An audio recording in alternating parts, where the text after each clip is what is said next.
देखिए, अम्बेडकर बाबा साहब के बारे में ये चीज़ें बोलना एक बाबा साहब का अपमान नहीं, पूरे देश का अपमान है। क्योंकि उन्होंने जो देश के लिए बलिदान दिया है, उन्होंने महिलाओं के लिए, दबे कुचले लोगों के लिए जो कुछ। अम्बेडकर पहली बात तो फैशन नहीं है, अम्बेडकर एक पैशन है, फोटो है। जिस लड़के को कभी बेंच पे नहीं बैठने दिया गया, आज वो सदन पे है, आज हर जगह फोटो है। ऐसे शब्द देश का गृह मंत्री इस्तेमाल कर रहा है। आप कल्पना कर सकते हैं ऐसा हो सकता है कभी देश में? तो अम्बेडकर साहब को कोई भी अगर समझता है कि मिटा देगा, बाबा साहब के खिलाफ देखिए सड़कों पर बात होती थी, अब तक जो ठेलों पर बात होती थी, वो गंदगी अब सदन तक पहुंच गई है। आप देखिए किस तरह से, तो वहाँ वो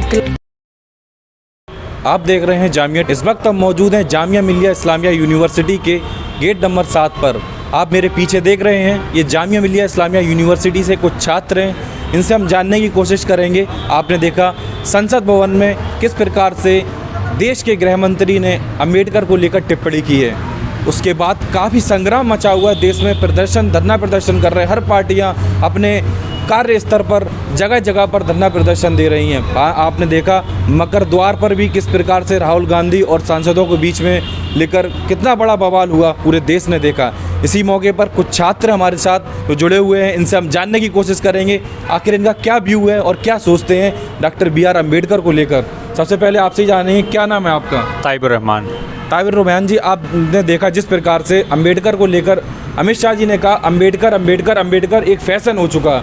अगर आप इतना नाम किसी भगवान जी का लेते तो आपको 7 जन्मों तक स्वर्ग मिल जाता। क्या कहेंगे आप?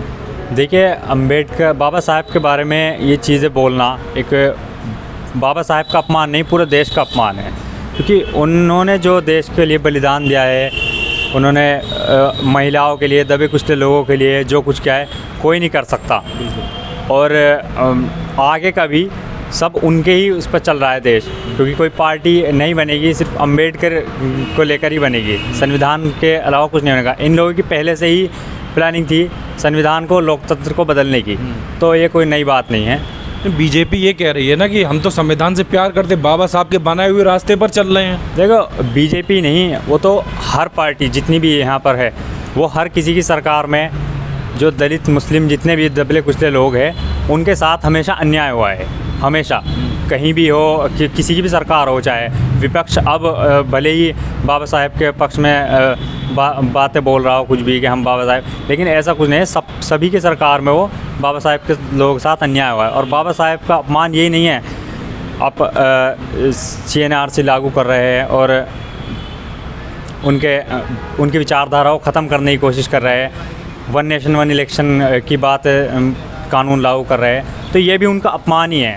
क्योंकि ये संविधान के खिलाफ जाना हो रहा है, तो ये भी उनका अपमान ही हुआ। आपने देखा जिस प्रकार से तमाम पार्टियां विरोध प्रदर्शन कर रही हैं जगह जगह पर, लेकिन आप अगर हम बात करें दिल्ली में, इसके बाद आम आदमी पार्टी जो कि मुखिया हैं अरविंद केजरीवाल जी ने ऐलान किया है अम्बेडकर स्कॉलरशिप योजना। क्योंकि दलित छात्रों को बाहर विदेश भेजने के लिए उन्होंने मौका दिया है। उन्होंने कहा अगर मेरी सरकार बनती है तो जो भी पढ़ाई का खर्चा होगा आम आदमी पार्टी करेगी।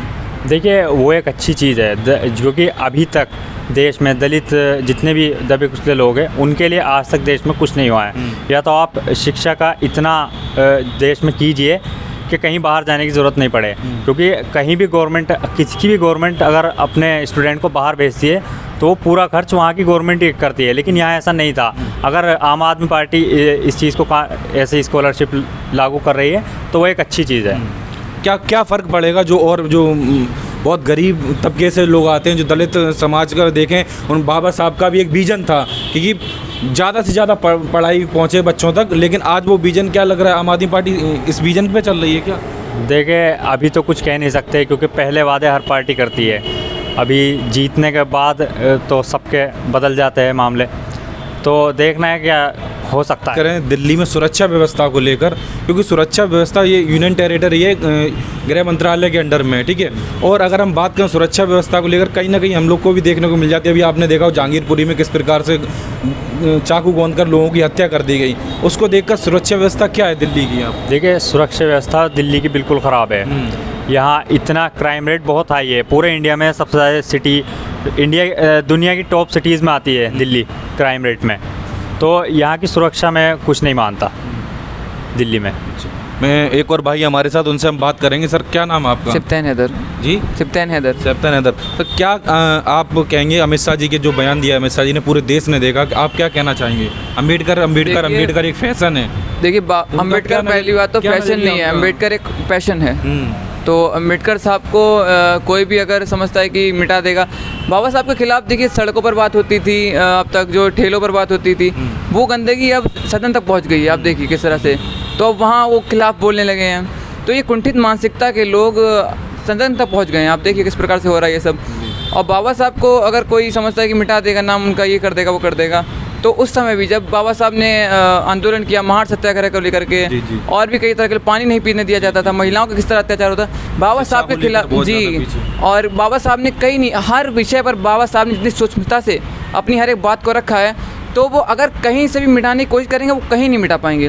हर जगह बाबा साहब जर्रे जर्रे में आज शामिल हैं इस देश। ऐसे शब्द देश का गृह मंत्री इस्तेमाल कर रहा है। आप कल्पना कर सकते हैं ऐसा हो सकता है कभी देश में?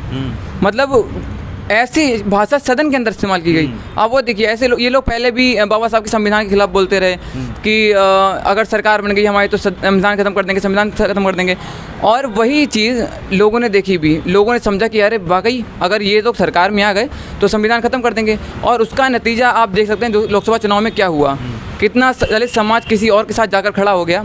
उन्होंने बहुजन समाज पार्टी को भी पीछे छोड़ा और इन्होंने समझा कि जो पार्टी जीत रही है हम उसको वोट करेंगे, और वो जाके खड़ा हो गया समाजवादी पार्टी के साथ। और समाजवादी पार्टी ने उत्तर प्रदेश में जो किया वो आप सबने देखा। और आज बाबा साहब, आप देखना फ़ोटो जो वायरल हो रही हैं आजकल कि सदन में किस प्रकार से हर सीट पर बाबा साहब की फ़ोटो है।